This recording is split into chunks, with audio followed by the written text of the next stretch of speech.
On ne cesse de répéter que ceux qui s'opposent aux idéologies égalitaires sont des êtres mesquins, de haine et de ressentiment. Mais n'est-ce pas plutôt l'inverse? Croire que les hommes sont égaux entre eux à un point tel qu'ils en deviennent interchangeables et remplaçables n'est pas une idée généreuse, mais bien plutôt une idée méprisante. Pourriez-vous réellement remplacer les êtres que vous aimez? Votre propre enfant par un autre enfant ou votre femme par une autre, par exemple? Ne faut-il pas être sérieusement privé d'amour pour concevoir que nul n'est irremplaçable? Et au-delà des êtres humains eux-mêmes, tout est-il donc sans valeur et remplaçable à merci comme on tend à le croire de nos jours? C'est ce que nous verrons aujourd'hui avec Renaud Camus et sa dénonciation du remplacisme global.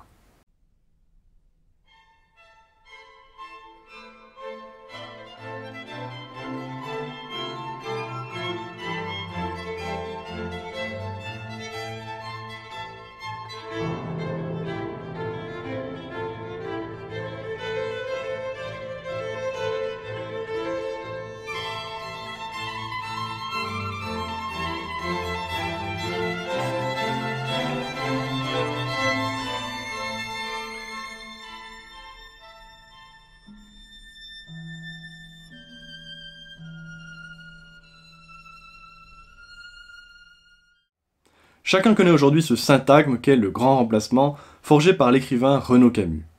Que ce soit pour le dénoncer ou pour le nier, le grand remplacement est la question centrale de notre époque. C'est lui qui constitue la pierre de touche, le critère de mesure à l'aune duquel on se place dans le clivage politique contemporain. Le grand remplacement n'est pas une théorie, mais bien plutôt un chrononyme, c'est-à-dire un nom servant à désigner une période spécifique. De même que la Belle Époque sert à désigner cette période allant de la fin du XIXe siècle au début de la Première Guerre mondiale, ou que les Trente Glorieuses servent à désigner la période de croissance qu'a connue la majorité des pays développés entre 1945 et 1975, le grand remplacement est le chrononyme, le nom servant à désigner notre époque. Néanmoins, si le grand remplacement n'est pas une théorie mais un fait observable, comme aime à le répéter l'inventeur de ce syntagme, il est néanmoins, dit-il, la conséquence d'une certaine vision du monde, à savoir le remplacisme global. Or, c'est justement sur le remplacisme global, ultime avatar d'une pensée égalitariste du monde, que je voudrais m'attarder aujourd'hui. C'est la récente réédition de son ouvrage « Le grand remplacement, introduction au remplacisme global » qui m'a donné l'idée d'aborder ce sujet. Car il me semble en effet que Renaud Camus, en conceptualisant le remplacisme, offre une clé de compréhension de notre époque des plus pertinentes, s'inscrivant dans la tradition de penseurs tels que Nicolas Berdyaev, qui dénonçait l'emballement de la folie égalitaire. Ainsi qu'il le note, le remplacisme est un tout, et je crois même que ceux qui n'ont pas compris que le remplacisme était un tout ne peuvent rien comprendre à ce qui survient. Voyons donc ce qu'il entend par là. Renaud Camus observe en effet que le geste par excellence de l'époque contemporaine est le remplacement de tout. Des choses, des matériaux, des paysages, des peuples et des hommes. Tout se valant, l'homme par exemple peut être remplacé par la femme, l'homme et la femme par le robot, l'autochtone par l'halogène, la ville de Venise par une copie à Las Vegas, etc. Ce geste, qu'il nomme le remplacisme global, provient à la fois d'une conception égalitariste de l'homme et d'une vision purement économique du monde qui, loin de s'opposer entre elles, s'appuient et se renforcent mutuellement. À entendre tous les slogans de nos médias, à suivre l'enseignement de tous les collèges de nos pays, notre époque ferait grand cas de la dignité humaine. Héritiers des droits de l'homme, nous accorderions plus d'importance à la personne humaine que jamais dans l'histoire du monde. Mais rien ne saurait être plus faux, précisément parce que notre époque a érigé la notion d'égalité comme bien absolu. Or, l'égalité, sortie de son lit juridique et conçue comme valeur absolue, est incompatible avec le développement de toute grande personnalité. Ainsi que le relève Renaud Camus, il faut beaucoup de mépris pour croire que les hommes sont égaux entre eux. Il faut tenir pour rien leurs efforts, leurs talents, leurs accomplissements, leurs vertus, leur ardeur à vivre et les aspects les plus précieux et les plus distingués de leur personnalité. Les hommes ne sont égaux que devant la loi, écrit-il, et peut-être, ontologiquement, devant un Dieu terrible et tout-puissant, si lointain et si indifférent que leurs accomplissements et inaccomplissements ne lui seraient rien. Ils sont égaux peut-être, et encore, au premier vagissement, et plus sûrement au dernier râle, dans l'agonie, devant le mystère, face à la peur, au seuil de l'inconnu. Mais dès qu'ils sont hommes, qu'ils sont et qu'ils font quelque chose, qu'ils assument leur humanité, ils sont inégaux. J'avoue que je ne vois pas, que je n'ai jamais pu voir, comment l'égalité, autre que juridique et éventuellement ontologique, était compatible avec la morale, et bien sûr avec l'esthétique, avec la beauté, avec l'art, avec la civilisation. Les hommes ne peuvent être égaux entre eux que parce qu'il y a de plus pauvres en eux. Ils sont égaux devant l'inculture ou devant l'effondrement des valeurs de l'esprit, mais quelle égalité y a-t-il entre un génie faisant progresser la civilisation et un criminel de droit commun, entre un Richard Wagner par exemple et un animateur de télévision inculte? Loin de conduire à une valorisation de l'homme, l'égalité aboutit au contraire à l'indifférence. La langue, qui est bien souvent plus intelligente que les hommes qui la parlent, relève d'ailleurs ce caractère d'indifférence que renferme la notion d'égalité. Ne dit-on pas que quelque chose nous est égal pour signifier notre indifférence et notre manque d'intérêt? Cette même expression, cela m'est égal, se retrouve pareillement en allemand par exemple, das ist mir egal, ou même en russe, мне всё равно. Dans tous les cas, l'égalité renvoie ici à une forme d'indifférence. Or, quiconque possède la conscience et la dignité d'une personne ne peut que se sentir offensé d'être traité de la même manière que n'importe quel autre homme. Est-il bien moral en effet de traiter son propre enfant de la même manière qu'un enfant étranger? Comment vous sentiriez-vous si, par exemple, votre époux ou votre épouse ne vous accordait pas plus d'attention qu'elle n'en donne à toute autre personne? En vérité, en se demandant comment l'égalité pourrait bien être compatible avec la morale, Renaud Camus rejoint ici l'antique sagesse romaine qui considérait que toute véritable morale consiste à donner à chacun son dû, à rendre à chacun ce qui lui revient de droit, sum cuique tribuere, selon la formule de Cicéron, et non à accorder la même chose à chacun. L'égalitarisme est donc une fausse morale pour Renaud Camus et un instrument de destruction universelle. Et l'on comprend assez aisément pourquoi. Si les inégalités sont un trait de nature, constitutive de toute personnalité, les tenants de l'égalitarisme s'attaquent donc à l'essence même de toute dignité humaine en voulant rabaisser chaque homme au même niveau que tous les autres. Comment pourrait-il être la morale, s'interroge Renaud Camus, alors que ce qu'ils promeuvent et imposent à tout instant, c'est l'homme remplaçable, l'homme interchangeable, l'homme objet en somme, l'homme produit industriel, désoriginé, décivilisé, déculturé, dénationalisé, désethnicisé, abruti par l'industrie de l'hébétude et par l'enseignement de l'oubli. Est-ce que le but suprême de toute morale n'est pas au contraire de produire des êtres uniques, des hommes et des femmes irremplaçables? Comme je l'avais déjà expliqué dans une vidéo précédente, il faut impérativement distinguer l'individu de la personne. Là où l'individu n'est qu'un simple élément d'une masse ou d'un agrégat social, la personne, elle, est l'individu différencié par la qualité, avec son visage propre, sa nature propre, et une série d'attributs qui lui font être lui-même, le distinguent de tout autre, le rendant donc fondamentalement inégal. L'égalitarisme, pour atteindre ses objectifs idéologiques, doit donc nécessairement amoindrir les qualités humaines, creusant les différences et donc les inégalités, pour n'obtenir que des individus de facture médiocre. L'égalité, en effet, n'existe que dans la médiocrité. C'est pourquoi il existe une profonde corrélation, note Renaud Camus, entre l'effondrement de la culture classique et le grand remplacement. La grande déculturation, la décivilisation, que Renaud Camus nomme également le petit remplacement, constitue le prélude nécessaire au grand remplacement. Le remplacement nécessite en effet un homme remplaçable. Or l'homme devient de plus en plus remplaçable dès lors qu'il oublie sa spécificité, qu'il ne cultive plus sa différence et son génie propre. D'où la fameuse sentence que Renaud Camus aime à répéter: « Un peuple qui connaît ses classiques ne se laisse pas mener sans révolte dans les poubelles de l'histoire. » Dès lors, l'égalitarisme, loin d'être une philosophie positive, philanthropique et émancipatrice, est en fait bien plutôt une idéologie totalitaire visant à réduire l'homme à ce qu'il a de plus bas et à l'empêcher de s'élever. La croyance répandue selon laquelle il n'existe pas de différence fondamentale entre les peuples, par exemple, loin d'être généreuse, est en fait un postulat absolument méprisant et tyrannique. Elle procède au demeurant d'une conception bien piètre et bien humiliante de l'homme, écrit Renaud Camus, dépouillé de tous les attributs qui font sa grandeur et sa spécificité, son caractère unique, irremplaçable, et qui lui vient de son histoire, de sa culture, de ses appartenances. Cet homme dépouillé, abstrait, déraciné, désaffilié, c'est ce que j'ai nommé ailleurs l'homme remplaçable, autant dire jetable, et c'est de lui, de ce simple pion échangeable à merci, hébété par l'enseignement de l'oubli et par l'industrie de l'hébétude, que l'affairisme mondialisé a besoin pour servir ses intérêts. Car l'idéologie égalitaire, comme je l'ai dit, n'est pas seule responsable de l'étiolement de la personne humaine. À cette dernière s'ajoute une conception purement économique du monde que l'égalitarisme favorise considérablement. Comme le note très justement Renaud Camus, traiter les hommes sans tenir compte de leurs origines, de leur civilisation, de leur race, c'est les traiter comme des objets industriels.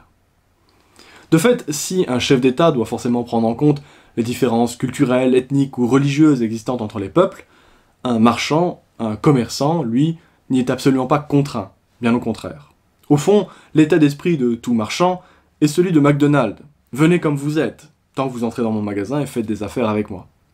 Et cela est tout à fait légitime, tant que cet état d'esprit se limite à la sphère économique. Mais il devient problématique dès lors qu'il se substitue aux politiques. Et positif, économiquement parlant, tout ce qui est utile ou rentable.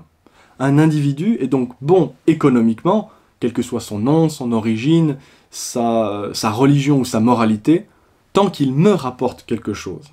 Tout ce qui compte, c'est ce que je puis en tirer. Or, cette vision économique a maintenant investi la quasi-totalité de notre rapport au monde. Elle tente à prendre le pas sur toute autre considération d'ordre esthétique, moral ou politique. Les hommes ne sont plus vus que comme des individus détachés de toute appartenance, munis de droits abstraits, émus uniquement par leurs intérêts privés, sans aucune aspiration plus haute. Coupé de l'histoire de son peuple, privé de sa culture et de tout rapport au passé, l'homme moderne, l'homme remplaçable, vit dans un perpétuel présent. En témoigne le rapport particulier et unique dans l'histoire que l'homme moderne entretient avec les objets qui l'entourent et ses réalisations matérielles. Comme le fait remarquer très justement Renaud Camus, nous sommes la première civilisation qui construit pour 10, 20 ou 30 ans. Par exemple, des écoles bâties dans les années 70, ou 70 si vous préférez, sont déjà vétustes, elles tombent déjà en ruine. Et leur vétusté, soit dit en passant, sert bien souvent d'excuse à la violence ou à l'échec scolaire.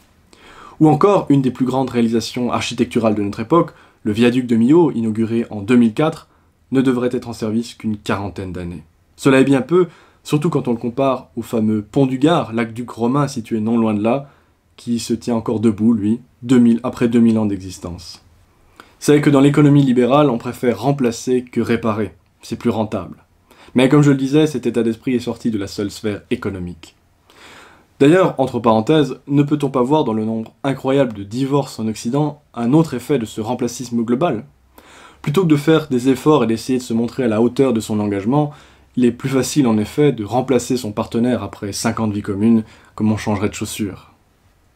Le remplacisme global est donc le fruit de l'égalitarisme et du libéralisme économique.